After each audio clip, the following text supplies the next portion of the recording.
What is up, rockers? Welcome back to another Rise of Kingdoms content here. We got some reports here to show. As you can see, this is from the Kingdom 228. This is from our old kingdom. I'm Shinchi42. If you guys like Rise of Kingdoms content, subscribe to my channel now and turn that notification on.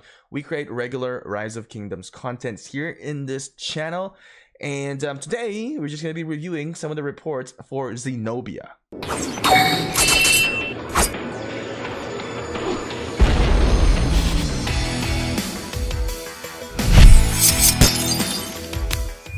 So we have a Charles Martel and Zenobia going against Attila and Takeda. As you can see, severely wounded is packing for Attila and Takeda. I like what I see for the first time for a very long time. A very, very good report. Very much one-sided this time, and it's not on the side of Attila and Takeda. Now, a big thing that you need to understand in here is that there is an insane amount of healing that is coming from Zenobia. Now, for what you guys have seen in here, a lot of people are afraid of heal because healing eventually leads to more severely wounded, but apparently in this case, it is totally different from the result that we are seeing. As you can see, the heal is 268,000, troops being healed, and on the other side is only 50,000, but there's not a lot of severely wounded on the most heal, right? The reason why is because they're coming back and fighting and defeating the other troops. So I think the really real reason about why people are afraid of the healing, because the commanders before, they don't have the damage. They don't have the packing of the damage like Richard. They don't have the damage. That's why, they accumulate a lot of, severely wounded and eventually deaths, depending on, if you're defending on a structure. So for this one, it has a high severely wounded on the enemy because Zenobia, not just because she has high health when it comes to her troops, she has a high damage as well, right? Her last skill is an additional damage factor. It's about 1800 on max level. It's insane. So a few things that you have to understand with Zenobia is that she has, this skill, right, that I just mentioned. It's about 1800 and it's for 3 seconds, right? So that's total of 1800. So another thing in here is that she really has a lot of damage attack wise. Calculate just the attack, infantry attack bonus, damage to the rallied, and normal attack damage bonus. And she also has attack reduction as well. So it's nice because Attila and Takeda is very strong, but she is able to reduce that instead. Looking at the skill here for the healing, right? Every time she heals, she's also increasing the health as well on that timing. So it's really nice. And imagine that if you're going against a silence commander, you will see in the battle report later, is that it's really going to affect her at some point because she's not going to be able to, heal her troops, and then she's not getting the health bonus as well whenever that situation happens. So what sets her apart really is the damage compared to the other commanders that we have seen previously. So another battle report, as you can see, Charles Martel, Zenobia, Guan Yu, Leonidas battling each other at full infantry. Alright, so let's take a look at this report. Charles Martel, Zenobia, Guan Yu, Leonidas. It didn't really do that well. As just basic assumption in here, basic analysis, is that they cannot tank high skill damaging commanders. Guan Yu has a silence, and Leonidas, take advantage of that as well. Very strong march with the Guan Yu Leo, both are infantry. So one of the reasons why this one succeeded is because it's countering troop types. And I like it because in this scenario, we can actually see that the advantages, right, of troops. So if you're going for infantry going against cavs, you really see that the benefit of having infantry to counter cavs is working with this setup. I like it. All right, so let's take a look at another skill damage in here. It's Ramses and YSG. And as you can see, Charles Martel, Zenobia once again, severely wounded is insane. Even better with the archer, right? So what can you see? Maybe Rise of Kingdoms did a minor update that we haven't really, realized yet, coming just recently. I don't know. Is that archers defeating infantry, and that's how it should work, right? Archers should always have a greater advantage, and it's working this way. The advantage of Ramses and YSG going against Charles Martel and Zenobia. Imagine if this was, let's just say you put Edward in here. Edward has extra damage towards infantry. That would probably be a much higher severely wounded and probably lesser severely wounded for the archer gang. And putting Edward even as a secondary would give you a high health and then a much faster casting, even though slightly weaker overall damage of the primary skill, but you can cast that faster. All right. Honestly, it's even better using Edward in the secondary than YSG, in my opinion, if you're doing a attack on the pass, because most likely people aren't really going to be hovering into that pass in very limited space. Unless if it's a flag, I would say flag would be more like area and effect for damaging for YSG. Or you can even do like a Tomiris. Ramses Tomiris works well as well, right? Another thing that you can do, testings out.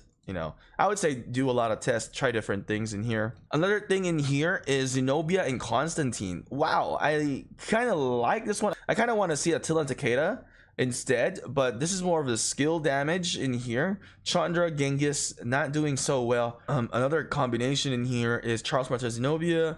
Now this is a Guan Yu Leonidas again, though this time they have changed something up in here. They lost.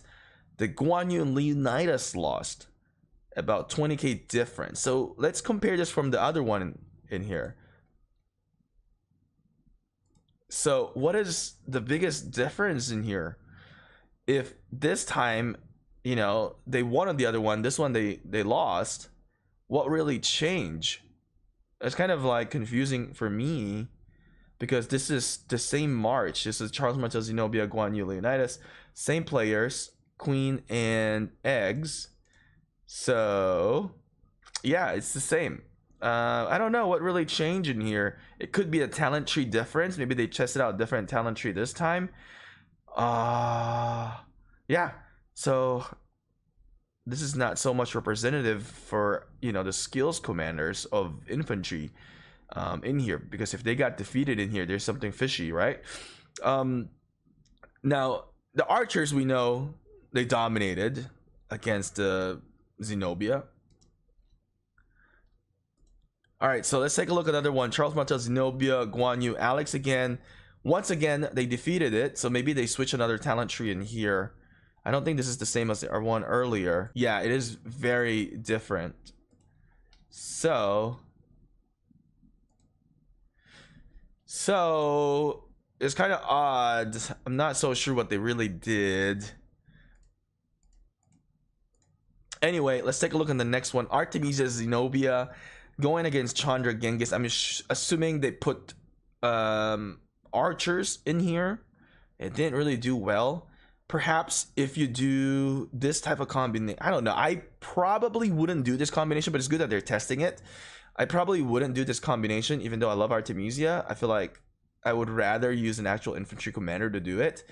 Now, if I was going to do this type of combination, I would really recommend doing this type of talent tree. I know we can't see something on the back, but you understand that it's going to this path. I would use this talent tree. I think this would be better, more of a universal build. You can put infantry in this setup if you really want to use Artemisia. Now you're only missing out one skill from Artemisia that is not going to work for the archers, right? But you still got 4 good skills that should work with Artemisia. Now here's another battle report. Queen Hail again, Artemisia and Zenobia, and this one against Edward and Ramses. Honestly, for me, I really prefer using Ramses as a primary because of the attack tree path and faster casting. Edward just takes so much. It's almost 650 rage. Really, you're working with that, right? With that rage requirement, pretty much. But if you're using Ramses, you're at 1,000 rage to cast. Let's take out 300 rage, but it's still much faster casting and still strong. So this one is Artemisia, Zenobia. you know, they defeated the Edward Ramses. It's probably archer to archer, but this one really showed that, you know, she can defeat other archer gang in here. So one thing I noticed though is that the healing have reduced on some of the battle reports. It could be that they're potentially was reinforcing on the other battle reports, and this time they didn't reinforce, so the fight was a lot quicker. So that's something to consider. But it's a great thing to see these reports. What I really notice in here, the Zenobia combination really excel against Attila and Takeda, and that's the biggest thing because there's a lot of people just sending a lot of Attila and Takedas. The thing now is that people are going to start considering using the skills commander back in and make it work, and archer is really going to be a good one for this one. As you guys see that the archers really led in here pretty well. Where was the archer ones? This one, this is archer was, it really did amazing. Not even 100k severely wounded, right? It was close, but not even there. It's very very good trade, honestly, in my opinion. But I'm really curious to see how things is gonna be.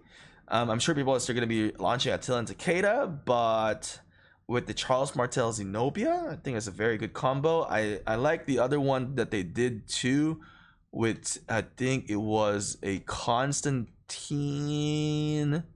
Yeah, Zenobia and Constantine. Honestly, it's pretty much, I would just, if you have Constantine as a 60 already, I guess you can just keep that as a primary, pretty much the same talent pat. The difference is that the, you know, Zenobia would cast first. It doesn't matter, honestly, in my opinion.